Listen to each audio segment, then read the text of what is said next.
This is in continuation of the earlier video. Due to some technical problem, some of the portion is missing. I'm talking about the last bail, that is called as the default bail. We have already discussed this provision, especially under section 167 of the CRPC.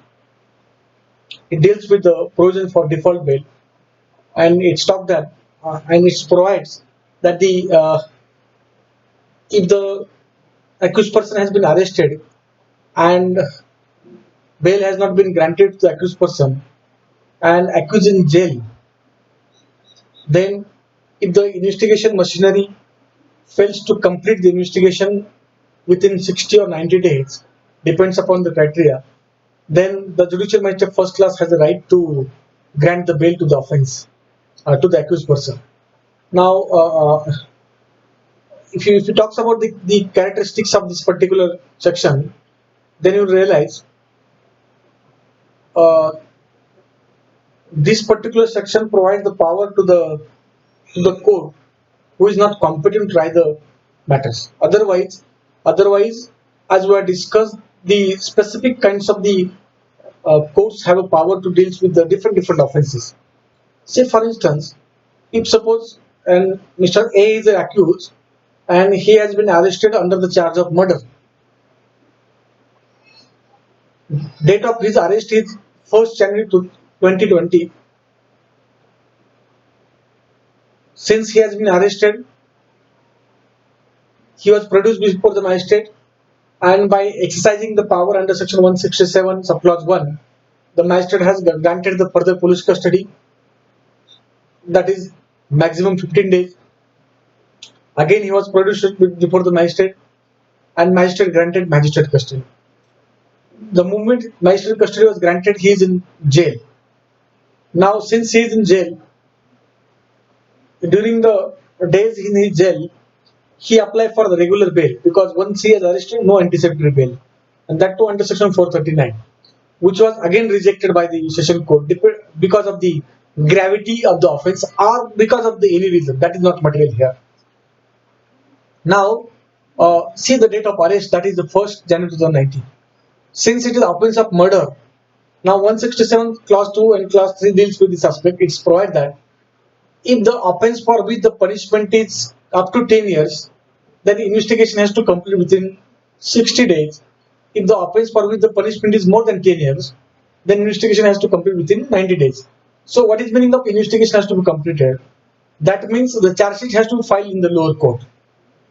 Okay. Now let us take this case. So if he is arrested on the 1st January, then the last day of filing of the charge sheet, so it depends upon the February month, 28 or 29. It may sometimes be 1st March or the 2nd March. And suppose on 2nd March, if the charge sheet is not filed by the court, I'm sorry, the police officer in the judicial magistrate first class, this accused person has a right to file an application. This is called as default bail application under section 167.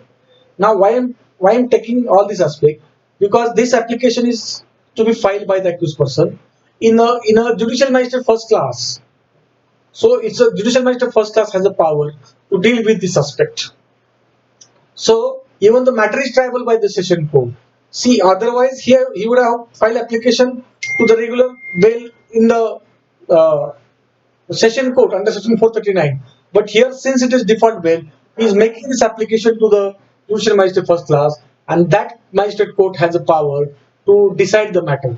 And if the court, after calling the report from the Nazar, come to the conclusion that no charge sheet is filed, then he will be released accused person.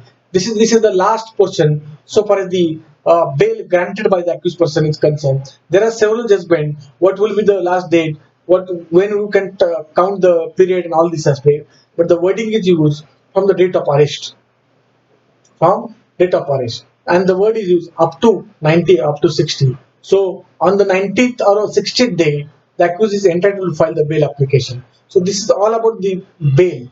Now, as we are aware, this particular chapter has to be discussed with the under the title of sureties, bond, and uh, forfeiture of the bonds.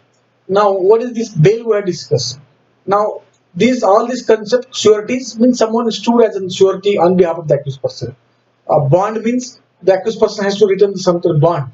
That is some kind of indemnity. This is kind of undertaking given by the person. And when it can be forfeited by the court, when it can be cancelled, all these provisions has been discussed under the CRPC. That too, especially section 440 to 450 of the CRPC uh, deals with this aspect. And if you go to the section wise, section 440 provides that the amount of bond. Now, as a general rule, there is no such kind of specific rule provided that what will be the amount of the bond, what will be the amount of the execution of the bond that is undertaking. Like if you remember, Justice has been discussed. Our system has been the money-oriented system or the property-oriented system, but this should not be done. However, since there is a provision, court may say accused person will be released on the execution of the bond, but there is no such kind of fixed criteria provided. But if it accused is not fulfill the condition, this amount can be forfeited by the court. That is one kind of the security to the court. Now, section 441 deals with the bond given by the accused person and the surety. On the same part of the bond under section 441, the accused person has to declare that on the given day, on given time, I will be attend all the court proceeding, failing which I will face the consequences. On the same part, that is the back part of the bond, the surety has to mention name, address, and he has to mention the accused person, namely so and so, resident so and so. He will attend the court, and if he fail, then it is my responsibility to brought him. And if I also fail, then I will be liable to pay the amount which is mentioned while granting the bail application. So it's a responsibility taken by the person other than uh, the accused person. Along with this, by this amendment, there is one amendment carried out, that is with reference to 441A, that the surety has to give the declaration. Uh, uh, Surety has to give the declaration that he has to disclose that how many cases are pending against him. I'm not talking of the accused person.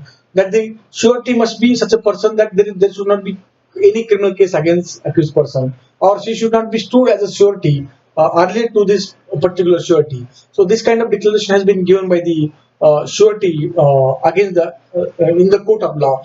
Now, come to the provision that is called as discharge. Section 444 deals with the discharge of the surety. Now, if the surety applies that the irrespective of this his efforts, accused person is not attending the court of law, or he is avoiding, and therefore he made an application to the court that he don't want to continue. That he has a power, he has a right under section 45.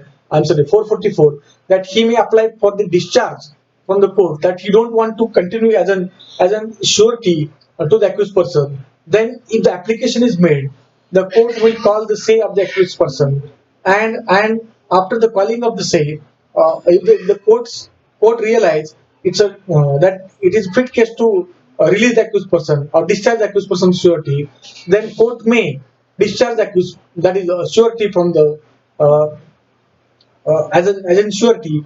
In such case, the court has two options. Court may forfeit the amount as mentioned from the surety, or court may simply discharge the surety. And if the accused person is ready to give the another surety, then court will release the accused person. If he not, then he will be arrested and sent back to the in case of the to the jail. Same in case of section 445. If he is released and uh, the amount has been deposited, or if suppose surety is stood and accused person has been acquitted, then under section 445 the court can discharge the sureties or amount of the sureties.